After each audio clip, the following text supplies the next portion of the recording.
चलिए 4.1 में जो दूसरा प्रश्न है, निम्न स्थितियों को द्विघात समीकरणों के रूप में निरूपित कीजिए।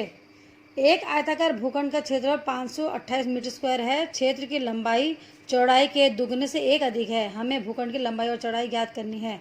हम इस प्रश्न में क्या करेंगे, हम इस प्रश्न में सबसे पहले चौड़ाई को हम x मान लेते हैं, क्योंकि देखेंगे क्या अधिकतर आपने क्या करना है, जो चर लंबाई और चौड़ाई जो चर बाद में दिखेगा आपको, ठीक है, उसको आपने x मान लेना। जैसे चौड़ाई बाद में लिखा है, लंबाई पहले लिखा है, तो आपने चौड़ाई को x मान लेना। वैसे आप लंबाई को मान सकते हैं, लेकिन अगर आप चौड़ाई को मानेंगे तो जो है आपका ज़्यादा सही जल्दी से आंसर आ जाएगा। तो चौड़ाई को x मान लेते हैं।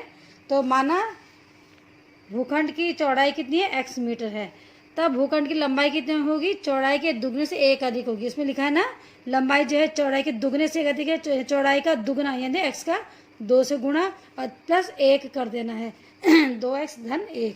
तो इस प्रकार से भूखंड की लंबाई कितनी आएगी, 2x धन 1 मीटर। अब हम क्या जानते हैं, प्रश्न के अनुसार आयताकार भूखंड का क्षेत्रफल कितना है, 528 मीटर स्क्वायर है। तो आयताकार भूखंड का क्षेत्रफल बराबर लंबाई गुणा चौड़ाई। लंबाई का मान रख दिया हमने 2x + 1 और चौड़ाई का मान रख दिया हमने x। अब इनके आपस में गुणा करेंगे, x को 2x के साथ गुणा में लाएंगे और x को 1 के साथ भी आप गुणा में लाएंगे। तो 2x और x की गुणा करके 2x² प्लस x 1 जा x आ गया। अब ये क्या निकल गया, वो आयताकार भूखंड का क्षेत्रफल चर के पदों में। प्रश्न के हिसाब से क्षेत्रफल कितना है, 528 दिया है। इस चर के वाला जो क्षेत्रफल है और 528 को हम बराबर कर देंगे, ठीक है। तो 2x² प्लस x और ये तो इसको इधर ले आएंगे तो क्या होगा, -528 = 0। ये हमारे पास क्या बन गई, एक द्विघात समीकरण बन गई है। अब हम क्या करेंगे, इस द्विघात समीकरण को जितनी हमें विधियाँ दी जाएंगी उनके हिसाब से हम सॉल्व करके x का मान, चर का मान x का मान निकाल लेंगे। और चर का मान x का मान निकाल देंगे तो चौड़ाई भी ज्ञात हो जाएगी और उसके पश्चात लंबाई भी हमें ज्ञात हो जाएगी। तो हमें जो क्वेश्चन पूछा गया था कि द्विघात समीकरणों के रूप में निरूपित कीजिए, तो हमने इस प्रश्न को द्विघात समीकरण के रूप में ये निरूपित कर लिया है।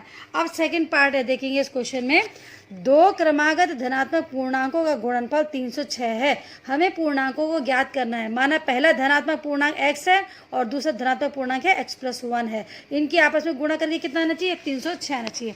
तो प्रश्नानुसार x गुणा x + 1 = 306।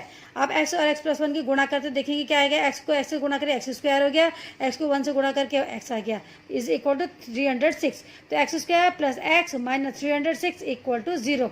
तो ये भी क्या बन गया, द्विघात समीकरण बन गई है। इस प्रकार से आपने इसको भी, क्वेश्चन नंबर 2 को भी द्विघात समीकरण के रूप में निरूपित कर दिया।